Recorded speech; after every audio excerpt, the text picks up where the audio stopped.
Welcome to our kitchen. Today we prepare the plebeian version of an ancient Roman recipe for mushrooms, found in the Re Cucinaria, taking inspiration from an epigram by the Roman poet Martial. We start with ingredients. We need mushrooms, oil, honey, muria, black pepper, and lovage. We grind the spices in the mortar and add muria, oil, and a bit of honey. If you don't have lovage, you can use cumin, anise, or fennel seeds, which are common substitutes for lovage, according to Pliny and Dioscorides. To make a plebeian version of this recipe, we used inexpensive mixed mushrooms instead of the boleti mentioned in the Re Cucinaria, which are probably porcini or other prized mushrooms of the Boletaceae family. The other elements that make this a cheap dish are the use of Oleum raffaninum, which is radish seed oil, instead of extra virgin olive oil, Oleum viridis in Latin, and the fact that we have replaced garum with muria, which is a more affordable fish sauce obtained by salting fish. To know how to make garum and muria from scratch, check out the description below. Oleum raffaninum, mentioned for example in Pliny and Diocletian's Edict of Maximum Prices, was less expensive than olive oil. Of course, if you want to make the original version of this recipe, you should use porcini, garum, and extra virgin olive oil, using only the stems. The caps must be dressed separately, with only salt or garum. We chop the mushrooms and cook them with a bit of water. When they are almost done, we add the sauce and cook for a couple of minutes. The cooking time may vary considerably, depending on the type of mushroom you use for this recipe. Boleti were a luxury item. In the sources we find them often paired with other costly foods, such as oysters.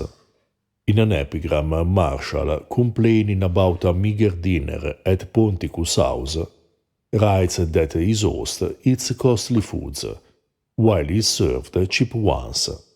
Ponticus, in fact, eats oysters, boleti, turbot, and a golden dove. Martial instead is served mussels, fungi suilli, small annular sea breams, and a dead magpie in a cage. It is unclear what fungi suilli are.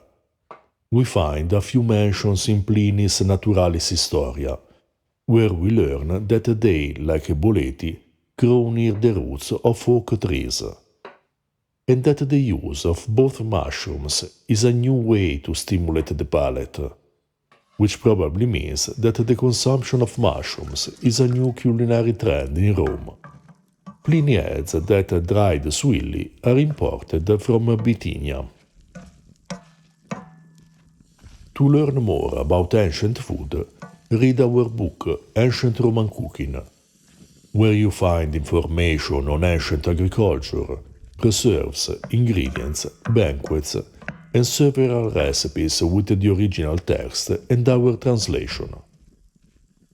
The full translation of the Re Cucinaria is available on our Patreon page, along with the first part of Cato's recipes from the Agricultura, and other articles and translations of historical sources. If you're interested in vegetables in historical cuisine, read Early Italian Recipes, Vegetables, Fruit, Herbs and Flowers. For the transition from ancient to medieval cuisine, check out the Observazione Ciborum Early Medieval Recipes at the Court of the Franks. If you're interested in medieval food, we recommend Libro della Cucina Medieval Tuscan Recipes and Registrum Cuquinae, a medieval cookbook. To support our work, you can also buy us a beer and purchase our merchandise. You find all the links in the description below. These mushrooms were amazing, and their taste was enhanced by the simple dressing based on spices and murria, which brought out their fragrance in a delicious way. To make a good plebeian meal, we paired them with sesame moustache and a cup of posca, but they would also be great with a good pulse. If you want a patrician version, you could pair them as well with pulse, adding beef skewers or pork stewed in red wine. You find the links to the videos in the description below. If you're interested in Asian foods and flavors, subscribe our channel and consider supporting us on Patreon.